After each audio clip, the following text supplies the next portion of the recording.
Senate? No, I didn't know there was a great wind in Ireland and that you were there for it.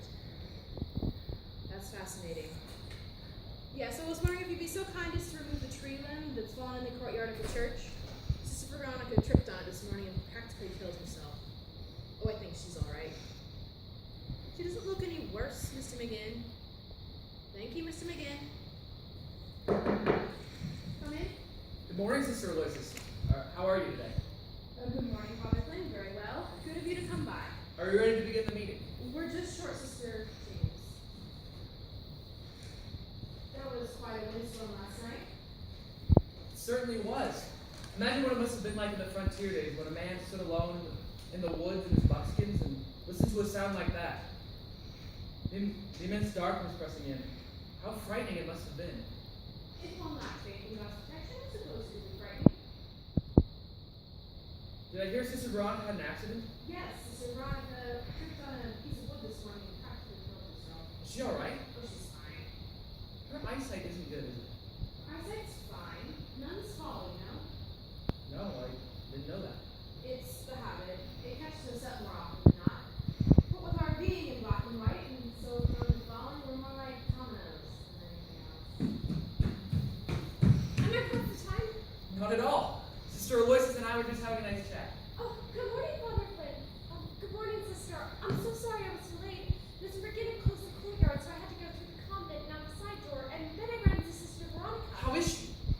She has a bit of a bloody nose. I'm beginning to think you're punching people. Sister? What would the incident? Never mind. Please come in and sit down.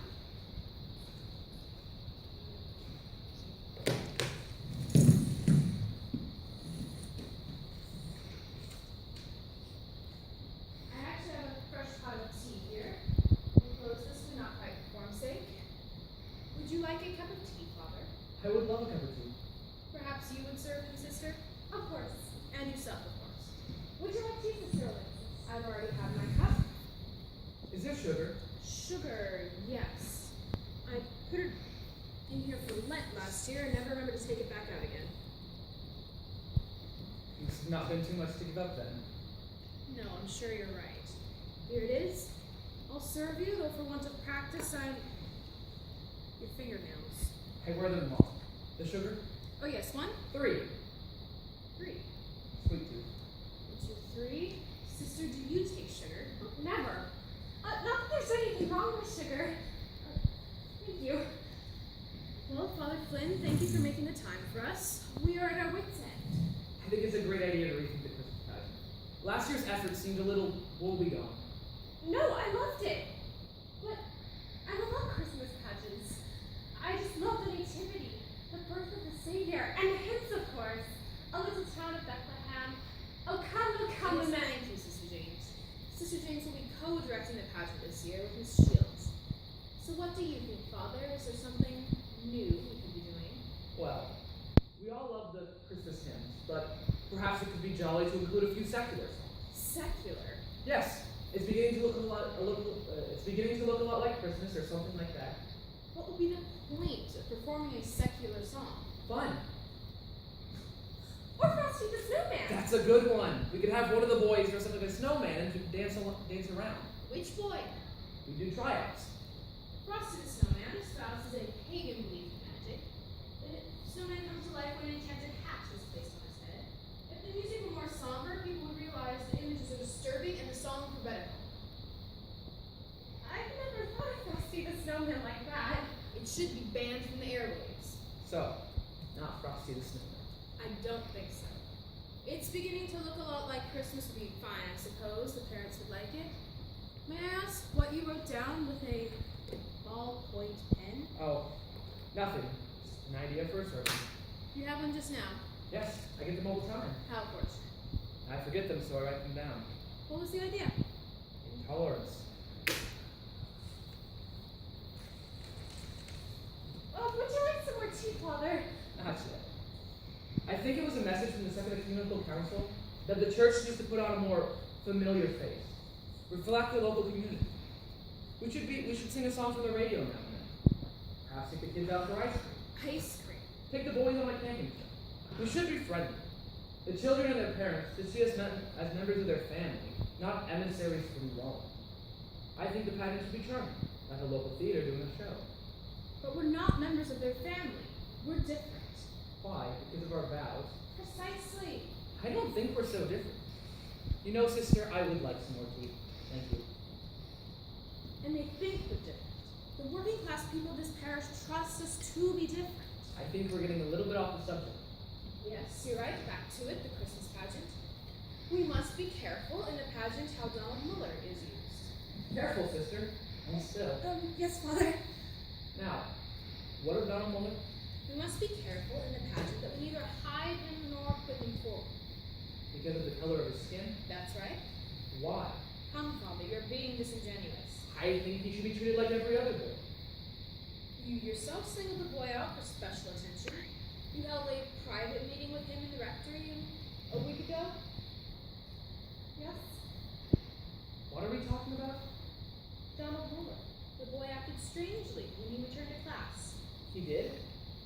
When he returned from the rectory, a little odd, yes. Can you tell us why? How did he act strangely?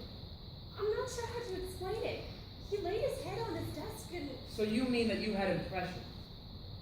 Yes, And you'd come from the rectory, so you're asking if I know anything about it.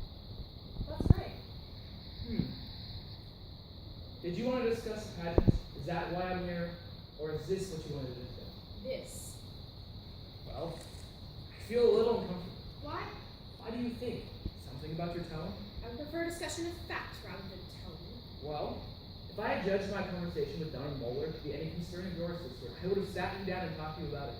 But I did not judge my conversation to be any concern of yours. Perhaps you're mistaken in your understanding of what concerns me. The boy is in my school, his well-being is my responsibility. His well-being is not an issue. I'm not satisfied that this is true. The boy was upset when he returned to class. Did he say something? No? What happened in the rectory? Happened? Nothing happened. I had a talk with the boy. What about? It was private matters. He's 12 years old. What could be private? I'll say it again, sister. I get your tone. This is not about my tone or your tone, Father Flynn. It's about arriving at the truth. Of what? You know what I'm talking about, don't you? You're controlling the expression on your face right now, aren't you? My face. You brought me here so we could talk about the pageant. That's why I'm here. Am I to understand that you brought me here to accuse me of something? It's outrageous. I am not answerable to you, sister. Now, what exactly are you accusing me of? I'm not accusing you of anything, Father Flynn. I'm simply asking you to tell us what happened in the rectory. I do not wish to continue this conversation any further. If it's to satisfy you, then I suggest you speak to the monsieur. I can only assume that your unfortunate behavior be a result of overwork. Perhaps you would like a leave of absence. I may suggest it. Have a good morning, sister. Good morning, Father. There was alcohol in his breath. When he returned from his meeting with you. Alcohol? I could smell it on his breath. Well, Can't you just let us alone? no. See, there's no way out of it. Take your time, Father. Would you like some more tea? You should have let us alone. Not possible. Donald Muller served as an altar boy last season. After Mass, Mr. McGinn caught him in the sacristy drinking altar wine. When I found out, I sent for him. There were tears. He begged me not to remove him from the altar boys. He meant to pity on him.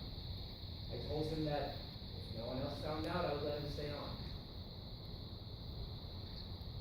What a relief! That explains everything.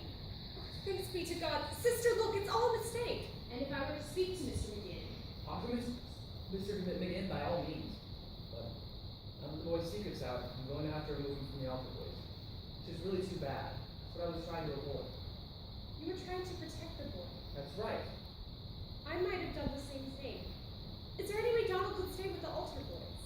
no, if the boy drank altar wine, he cannot continue as an altar boy. Of course you're right. I'm just not the disciplinary you are, sister. And he is the only Negro in the school, which did affect my thinking. It will be commented that he's no longer serving as an altar boy. It's a public thing. A certain ignorant element will be confirmed in their beliefs. He must be held to the same standards as everyone else. Of course. Do we need to discuss the pageant, or was that just... No, this is the issue.